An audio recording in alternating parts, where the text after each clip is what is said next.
গত বছরের ১ জুলাই বাংলাদেশ এক অবিশ্বাস্য ঘটনার সাক্ষী হয়। এদিন শিক্ষার্থীদের কোটা সংস্কার আন্দোলন বৈষম্য বিরোধী ছাত্র আন্দোলনের রূপ নেয়। এটি ছিল প্রায় ১৬ বছরের আওয়ামী লীগ সরকারের পতনের সূচনা বিন্দু।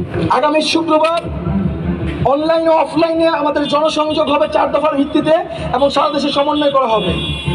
আগামী শনিবার বিকাল ৩টায় সকল বিশ্ববিদ্যালয় এবং কলেজ থেকে বিক্ষোভ মিছিল বের করা হবে। জুলাইয়ের প্রথম দিন ঢাবির রাজু ভাস্কর্যে সমাবেশ থেকে ৪ জুলাই পর্যন্ত দেশের সব বিশ্ববিদ্যালয় এবং কলেজে শ্রেণীকক্ষে পাঠদান ও পরীক্ষা বর্জনের পাশাপাশি ৩ দিনের কর্মসূচি ঘোষণা করা হয়। ৫ জুলাই শাহবাগ থেকে আসে ধর্মঘটের ঘোষণা। ৬ জুলাই থেকে শুরু হয় সড়ক মহাসড়ক অবরোধ। ৭ জুলাই শিক্ষার্থীদের অভিনব বাংলা ব্লকেড কর্মসূচিতে ঢাকা পুরোপুরি স্থবির হয়ে পড়ে। আমাদের আন্দোলন নয়, এই আন্দোলন কৃষকের আন্দোলন, শ্রমিকের আন্দোলন, এই আন্দোলন জাতির আন্দোলন, এই আন্দোলন শ্রমিকের শিক্ষার আন্দোলন।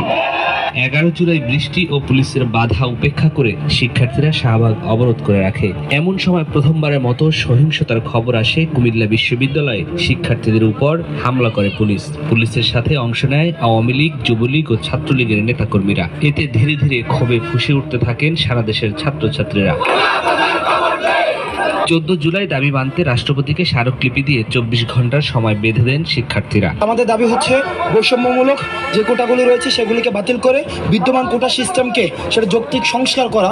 আমরা আশাবাদী, ছাত্র সমাজ আশাবাদী, আমাদের এই দাবি যৌক্তিক, মহামান্য রাষ্ট্রপতি এই দাবি মেনে নিন। অপরদিকে এদিন উদ্ভূত পরিস্থিতি নিয়ে গণভবনে